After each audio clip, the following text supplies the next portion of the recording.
Itu kenapa orang hari ini lebih mudah kena penyakit, karena manusia hari ini lebih gampang stres dibandingkan orang-orang zaman dulu. Meskipun mungkin secara fisik kesehatan, gaya hidup orang zaman dulu lebih tidak sehat kalau pakai teori kesehatan modern. Nah, di Dewa Ruci ada topo diet rohania, diet mental, biar mentalmu sehat secara fisik. Yang pertama, mata. Matamu itu, nggak enak ya ngomong matamu. Yalah, enggak apa-apa. Mata Anda akan sehat secara rohani. Rumusnya mengurangi tidur, ini berat. Dan zakatnya tidak menginginkan kepunyaan orang lain, tidak tamak. Mata kita akan sehat. Ngelirik miliknya orang lain. Rasanya kok orang lain selalu lebih hebat dari kita. Pacarnya orang lain lebih cakep ya, istrinya orang lain lebih cakep ya. Itu ingin. Jadi sebenarnya ini fitrahnya manusia, diramal Al-Quran, diramal Nabi, bahwa manusia itu kalau dikasih 1 gunung emas, dia akan pingin 2 gunung emas. Sudah punya 1 istri cantik, masih mimpi punya 2 istri cantik, punya 2 pingin 3. Kalau nggak dibatasi bisa sebanyak-banyaknya. Ya, topolah. Jadi jangan menginginkan miliknya orang lain. Terus telinga.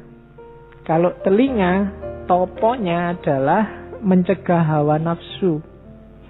Dan yang kedua, jangan mendengarkan kata-kata yang buruk. Jangan salah, telinga ini pintu yang susah sekali dicegah masuknya sesuatu. Hindarilah yang ada kemungkinan sesuatu yang jelek masuk.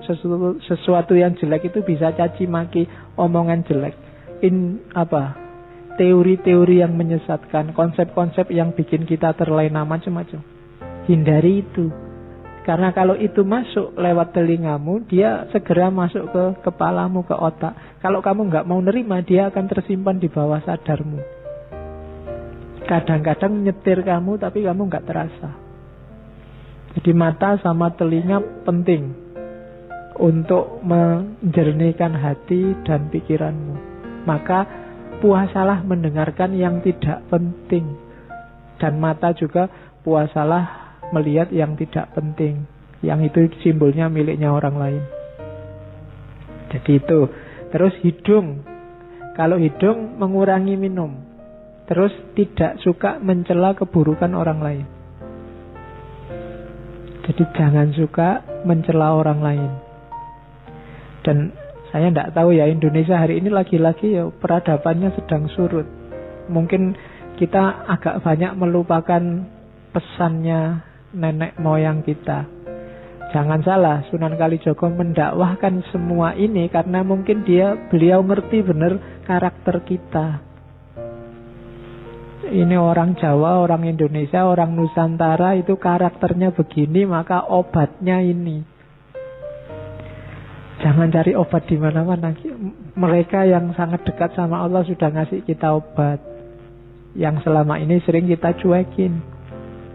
Itu hidung. Terus lisan. Lisan mengurangi makan, kemudian menghindari kata-kata yang buruk. Mulutmu harimaumu, hati-hati. Sekarang mungkin kata-kata itu tidak cuma keluar dari mulut, bisa keluar dari jempol. Kalau kamu sedang WA-an, jadi itu ya termasuk kata-kata. Ya. Jadi kalau jangan suka mencela, mulut saya itu terjaga Pak, cuma tanganmu tiap hari maki-maki orang. Jadi sekarang tidak usah nunggu hari kiamat, mulut dan tangan bicara itu. Ternyata sekarang tangan juga sudah bicara sendiri. Oke, terus aurat. Ya, ini ngerti ya, aurat bukan bakso aurat. Kalau bakso aurat kan itu. Auratmu itu toponya adalah menahan syahwat. Zakatnya menghindari zina. Ini nggak usah tak jelaskan, di kepalamu gambarnya sudah banyak. Terus Referensimu kan banyak. Ya, terus tangan. Tangan itu toponya adalah tidak mencuri, tidak mengambil yang bukan haknya. Dan yang ketiga, zakatnya tidak suka menyakiti orang lain lewat perbuatan kita. Kaki, ya, tugasnya apa? Menghindari berbuat jahat. Hindarilah. Dan zakatnya apa? Introspeksi. Jangan-jangan yang dilakukan selama ini keliru. Lakukan topo ini, lakukan diet ini, maka kita akan sehat.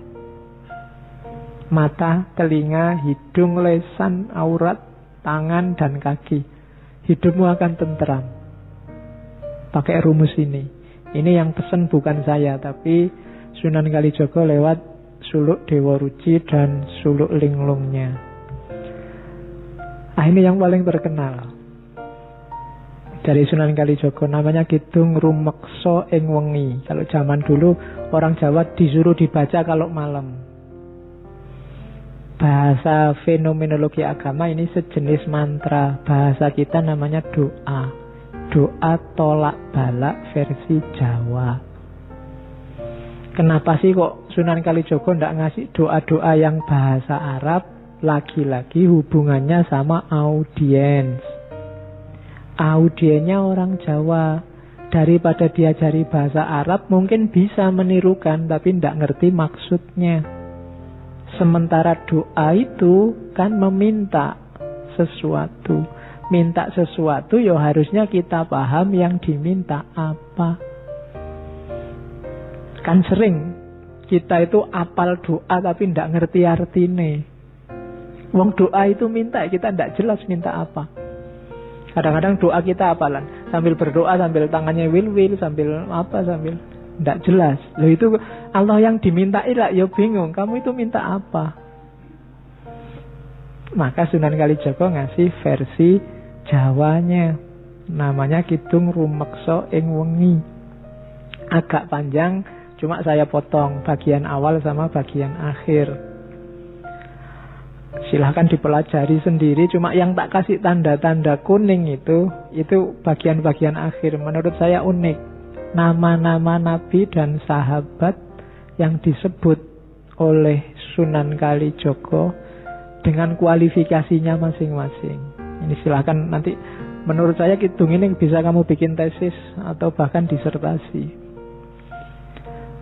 Coba perhatikan itu ya. Kita lihat sebentar. Otakku adalah sis, Nabi Sis. Bayangkan hubungannya apa Nabi Sis sama otak. Nabi Sis ini dikenal sebagai mbahnya tradisi yang oleh Syed Hussein Nasr disebut Saintia Sakra, manusia ilmu sakral. Sis dikenal sebagai manusia bijaksana yang pertama. Nabi Sis ini anaknya Nabi Adam yang ke-6. Nabi Sis ini lahir sendirian. Nabi Adam itu anak pertama, kedua, ketiga, keempat, kelima itu kembar. Nabi Sis tok yang sendirian. Setelah itu yang ketujuh dan seterusnya kembar lagi. Itu Nabi Sis. Nanti di dalam Khazanah Jawa, Nabi Sis ini diceritakan beliaulah yang melahirkan orang-orang utama yang oleh tradisi kuno dikenal karena pinter, bapaknya pinter, anak-anaknya juga pinter, dikenal sebagai dewa-dewa. Nah, itu Nabi Sis. Terus pangucapku ya Musa. Kalau ini masuk akal. Musa kan dikenal sebagai kalimullah, teman ngobrolnya Allah. Maka kata-kataku ini kayak Musa. Nafasku Nabi Isa. Nah, ini masuk akal juga kan. Nabi Isa itu ruhullah. Tidak, Maryam melahirkan Isa tidak pakai suami, jadi langsung ruh Allah ditiupkan. Maka Nabi Isa dikenal sebagai ruhullah. Nabi Yakub pamiarsaning wang. Nabi Yakub pendengar, Nabi Daud jadi suara. Kalau Nabi Daud jelas dikenal suaranya indah. Kalau Nabi Yakub itu orang yang pada akhirnya nanti diceritakan buta tapi waskito. Meskipun diceritain oleh anak-anaknya bahwa Nabi Yusuf begini begitu dimakan oleh serigala macam-macam, tapi beliau waskito. Andalannya pendengarannya, karena selalu nyambung dengan Allah, selalu mendengarkan. Kalau bahasa Jawanya sasmito gaib. Nabi Ibrahim nyawaku. Ini hubungannya sama Nabi Ibrahim itu nyawanya kayak rangkap, sudah dibakar seperti itu tapi masih bisa hidup lagi, punya vitalitas hidup yang luar biasa, semangatnya mencari kebenaran luar biasa. Maka Nabi Ibrahim nyawaku. Nabi Sulaiman, bukan, tulisannya memang Sulaiman ya. Ya, jadi Sulaiman disebutnya Sulaiman. Itu yang bikin Ustadz Fahmi Basa yang dari Jakarta itu menganggap bahwa Sulaiman ini dari asal kata Sulaiman, dan Candi Boko itu istana Ratu Balkis yang singgasananya satu diambil oleh pengawalnya Nabi Musa, dan singgasana itu jatuh sekarang jadi Borobudur. Nabi Musa dikenal sakti, ngomong sama binatang, bisa menaklukkan angin dan macam-macam. Maka Nabi Sulaiman kesekten mami. Nabi Yusuf yang paling cakep. Nabi Yusuf rupeng wang, rupaku Nabi Yusuf. Bacalah mantra ini, siapa tahu kamu jadi ganteng. Ya, lo kan ada khasiatnya sendiri-sendiri itu setiap kalimat itu. Mantra itu kan semacam punya daya sugestif yang bisa mempengaruhi hidup kita. Makanya orang dulu sangat takut dengan ngomong jelek, karena ngomong jelek yang mempengaruhi hidupmu jadi jelek. Idris ing rambutku. Nabi Idris ada di rambut. Rambut itu fungsinya apa? Untuk melindungi kepala, melindungi otak, juga bikin kamu ganteng. Dan Idris memainkan fungsi itu, karena Idris dikenal sebagai teknisi, ilmuwan pertama, ilmu yang melindungi hidup kita. Itu Idris. Ali Abu Bakar Umar Utsman. Ali kulitnya, Abu Bakar darahnya, Umar dagingnya, Utsman tulangnya.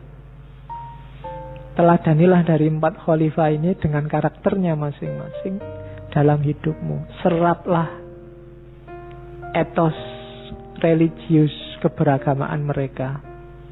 Ali di kulit, Abu Bakar di darah, Umar di daging, dan Utsman di tulang. Sumsumnya Fatimah, Siti Aminah Bayuning Angga. Ini semacam ngomong jasmaniah sama rohaniah.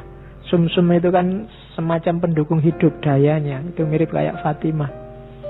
Dan jasmaniah, Ibunda Aminah itu jasmaniahnya lah yang mendukung rohani. Beliaulah yang jadi pelantaran lahirnya Nabi Muhammad. Maka Ayub jadi ususnya. Nabi Ayub itu ususnya dawa kalau bahasa Jawanya. Tangguh sekali. Dapat cobaan seberat itu masih bisa ngatasi. Maka Ayub ing ususku. Nabi Nuh ing jantungku. Nabi yang 900 tahun lebih dakwah dan tidak putus asa, sampai dikenain bencana banjir luar biasa, punya daya hidup yang luar biasa. Maka Nabi Nuh ada di jantungku. Nabi Yunus adalah ototku. Nabi Yunus punya kekuatan yang dahsyat untuk bertahan di dalam perutnya ikan. Itu maka Nabi Yunus dianggap manifestasi kekuatan jasmaniah ototnya. Terus mataku Muhammad Nabi, yang ngerti mana benar mana salah. Itu pedoman kita hanya Nabi Muhammad. Pamuluku Rasul. Ini agak dibedakan ya, Muhammad sama Rasul. Muhammad sebagai manusia dan Muhammad sebagai Rasul. Kalau sebagai Rasul, levelnya lebih tinggi dari manusia. Mereka yang bisa komunikasi langsung dengan Allah. Makanya Muhammad Rasulku, dan semuanya itu di bawah naungan Adam dan Hawa. Sumbernya manusia semua dari sana. Dan kalimat terakhirnya, sampun pepak sak katai para nabi dadiya sarira tunggal. Hidup kita, seraplah semua energi, semua kekuatan dari para nabi, para sahabat tadi, sehingga utuh dadi sarira tunggal. Teladani mereka semua secara fisik dan semangat energinya masukkan ke rohanimu. Utekmu Sis, kata-katamu Musa, rohmu Isa, pendengaranmu Yakub, suaramu Daud, nyawamu Ibrahim, dan seterusnya. Itu kalimat-kalimat dari Kidung Rumeksa ing Wengi. Saya tidak tahu kalau kalian baca ini ampuh apa enggak, karena kalian pinter. Orang pinter itu biasanya gampang ragu-ragu, dan orang ragu-ragu itu tidak ampuh. Ya, susah. Kenapa orang biasa lebih gampang sakti? Karena mereka yakin. Keyakinan. Bahkan saya yakin kamu berdoa pun mungkin, kenapa doamu jarang dikabulkan? Karena kalau kamu berdoa keyakinanmu nggak full. Kamu nggak berani berdoa, ya Allah semoga aku lulus cum laude. Apa ya bisa ya sekarang IPK sekian. Ya kan? Kamu nggak pernah percaya 100% sama Allah. Ya Allah datangnya sesuai level keimananmu. Ya Allah semoga dapat istri yang cantik. Bisa ora ya aku, wajahku cuma kayak gini aja, nggak bisa. Ya kan? Nggak 100% kamu yakinnya pada Allah. Kadang-kadang kamu berdoa, ya Allah rezeki yang lancar, istri yang cantik, kemudian hidup yang apa ya mungkin itu kabul. Kamu kan agak gimana, ya percaya sih Allah bisa mengabulkan, tapi keyakinanmu ndak full. Ya Allah datangnya ya sejauh yang kamu yakini. Kan Allah itu sudah terang-terangan bilang, ana inda dzanni abdi. Kamu nganggapnya aku bisa 100%, ya datang 100%. Kalau kamu masih setengah-setengah, ya enggak. Setengah-setengah. Oke. Ya Allah semoga dapat istri sampai 4.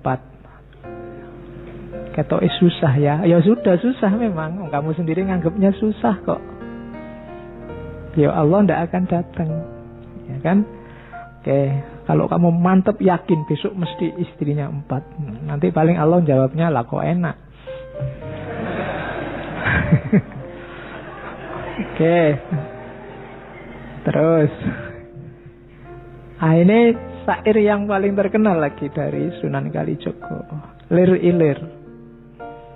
Ya, lir ilir jangan diartikan ilir-ilir kipas-kipas ya. Ya, itu carilah terjemahannya banyak. Ini teks yang sangat terbuka. Menurut saya canggihnya Sunan Kalijogo. Orang bisa menafsirkan kemanapun sesuai posisinya masing-masing tembang ini. Lir ilir itu kayak nggugah orang, ngelilir. Kalau bisa Jawa ngelilir itu kan tangi. Lir ilir itu kayak tangi yo.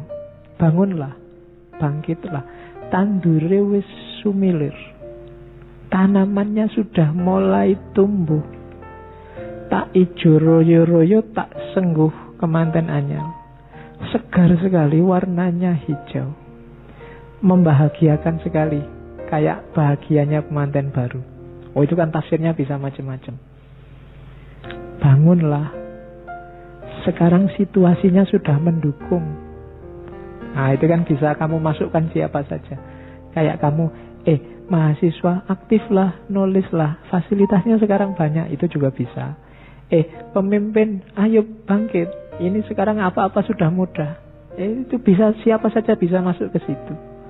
Lir ilir, tandune wis sumilir, tak ijo royo-royo, tak sengguh temanten anyar. Jadi, ayo kita bangkit. Sekarang situasinya sudah memungkinkan.